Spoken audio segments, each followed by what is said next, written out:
Welcome. Today's video is going to be very interesting. Please like it and subscribe to the channel if it seems interesting to you. In the labyrinth of global power, some organizations operate beyond public scrutiny, ghosts in the machine, shaping destinies from the shadows. These are the world's spy agencies, where secrecy is currency and loyalty is weaponized. Among them, few inspire as much fear and fascination as Pakistan's Inter-Services Intelligence, the ISI. The ISI is more than a spy agency. It's a state within a state, wielding immense influence over Pakistan's politics and foreign policy. Its agents operate globally, trained in manipulation, infiltration, and intelligence gathering. To understand the ISI is to enter a world of smoke and mirrors, where every action hides a motive and every alliance is fleeting. The story of the ISI is not just about spies, it's about power, politics, and the struggle for control in one of the world's most volatile regions. The ISI story begins in the chaos following the 1947 partition of British India. Pakistan, born in violence, faced immense security challenges, and its existing intelligence agencies proved inadequate. The First Indo-Pakistani War over Kashmir exposed critical intelligence failures.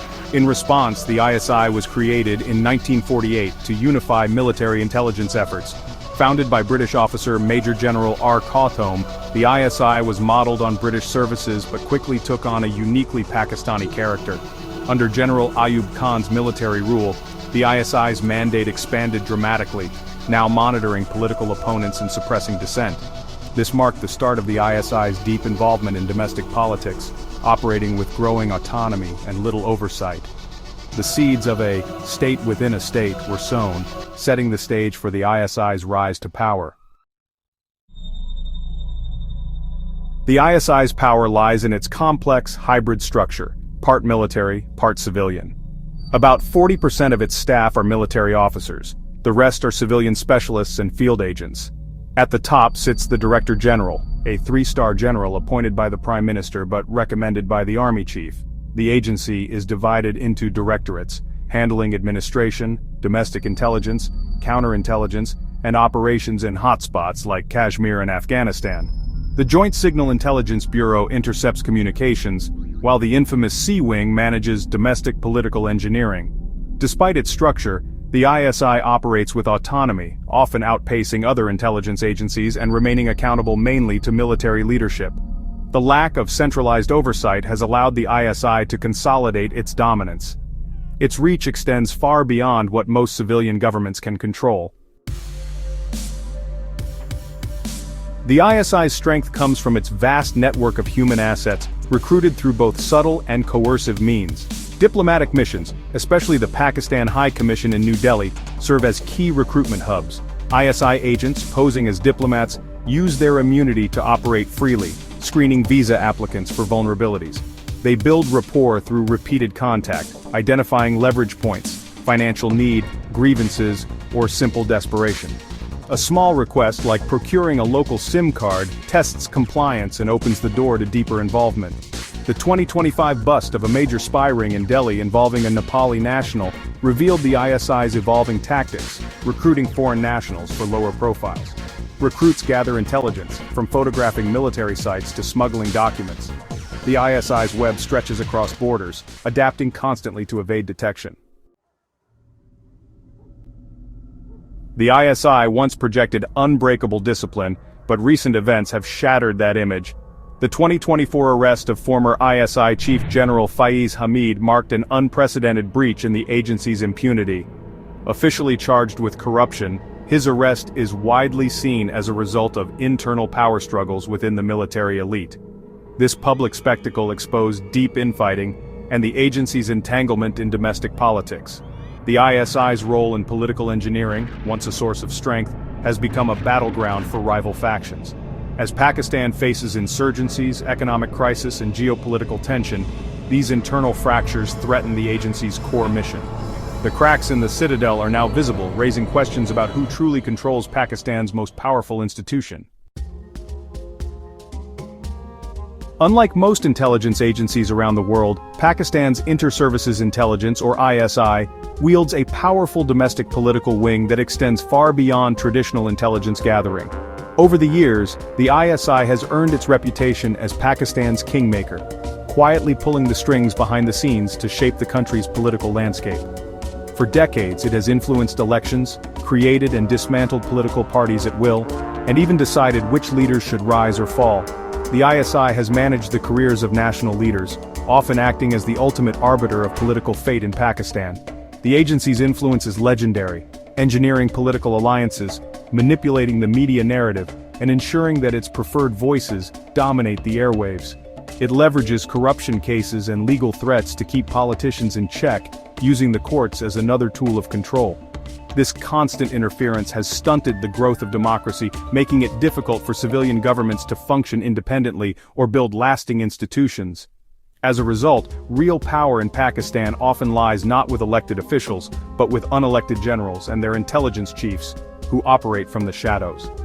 The revolving door of power in Islamabad is a direct result of the ISI's relentless political engineering, which keeps the country in a state of perpetual uncertainty. Leaders rise and fall at the agency's whim, their political fortunes often determined by their relationship with the military establishment. Those who dare to challenge military interests or assert too much independence frequently find themselves ousted, sidelined, or even facing legal troubles. The recent arrest of General Faiz Hamid, once a powerful figure within the ISI, is a stark reminder that even the kingmakers themselves are not immune to the shifting tides of power. In Pakistan, even those who shape the destiny of others can be cast aside when they fall out of favor. The ISI's iron grip ensures it remains a permanent fixture in Pakistan's power structure, shaping the nation's future from behind closed doors. The India-Pakistan rivalry is a shadow war, with the ISI and India's agencies locked in a perpetual game of espionage. For the ISI, India is the primary adversary, and its operations are ambitious and controversial. Indian counterintelligence has exposed several ISI networks, revealing the agency's use of diplomatic cover for espionage. Notable cases include the 2020 expulsion of 2 ISI officers caught receiving confidential documents, and the 2016 bust of a spy ring run from the High Commission. The ISI's tactics have evolved. Recently, it has used third-country nationals like a Nepali asset arrested in 2025 to evade detection. These long-term investments show the agency's patience and adaptability. The intelligence war is relentless, with each side racing to outmaneuver the other. The dance of deception between India and Pakistan shows no sign of ending. The unchecked power of the ISI has created an environment where its operatives often act with total impunity, seemingly above the law and beyond the reach of accountability. Over the years, this shadowy agency has become a state within a state, operating in secrecy and rarely facing consequences for its actions. Shielded by the pretext of national security and the unwavering support of the military, the ISI has been embroiled in a series of high-profile scandals, ranging from enforced disappearances and torture to extrajudicial killings. Families of the missing are left searching for answers, while fear and uncertainty grip entire communities. Even when ISI personnel are implicated in serious crimes, justice is elusive. For example, a 2023 armed robbery involving agency operatives was quietly swept under the rug, with those responsible shielded from prosecution. Such incidents reinforce the perception that the agency is untouchable. On the international stage, the ISI faces persistent allegations of supporting militant groups despite its repeated denials. These accusations have strained Pakistan's diplomatic ties, especially with Western nations, and cast a long shadow over its global reputation. This culture of impunity not only erodes the rule of law but also silences dissenting voices and undermines the very institutions meant to uphold democracy. Journalists, activists, and politicians who speak out often face intimidation or worse. The recent arrest of a former ISI chief has sparked debate. Does it signal a genuine move toward reform, or is it simply another maneuver in the ongoing power struggles within Pakistan's elite? The answer remains unclear, leaving many skeptical. These scandals are not isolated incidents. They are deep wounds that threaten the very foundations of the Pakistani state, eroding public trust and weakening the social fabric.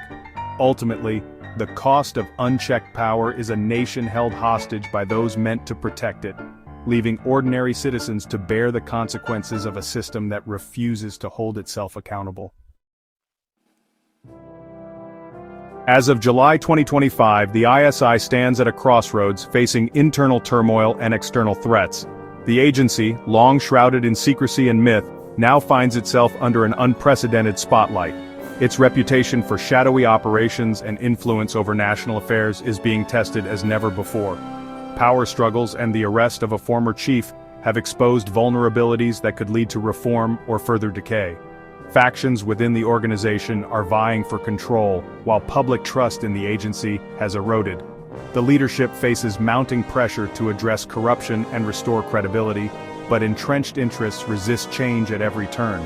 Externally, the agency must navigate instability in Afghanistan, a tense rivalry with India, and the pressures of US-China competition. Each of these challenges demands a different strategy, stretching the ISI's resources and testing its adaptability. Regional alliances are shifting, and the agency must anticipate threats from both state and non-state actors. Economic crisis and domestic unrest add to the challenges, testing the ISI's ability to adapt. Widespread unemployment and inflation have fueled protests, making the internal security situation more volatile. The agency must balance its traditional intelligence role with the growing need to maintain stability at home. Can the ISI evolve beyond Cold War tactics and political meddling to meet modern threats like cyber warfare? The digital age has brought new dangers, hacking, disinformation, and surveillance that require fresh thinking and advanced technology. The agency's future may depend on its willingness to innovate and recruit new talent. The path to reform is fraught with resistance from those who benefit from the status quo. Powerful figures within and outside the agency fear losing their influence, making meaningful change a slow and uncertain process. Every step forward is met with suspicion and pushback. For now, the ISI's secrets remain closely guarded, its true power known only to a select few. The agency continues to operate in the shadows, shaping events behind closed doors while the public is left to speculate. As it moves through the shadows, the world watches, waiting to see what secrets and what dangers will emerge next. The coming months may determine whether the ISI can transform itself or if it will remain trapped by its own history.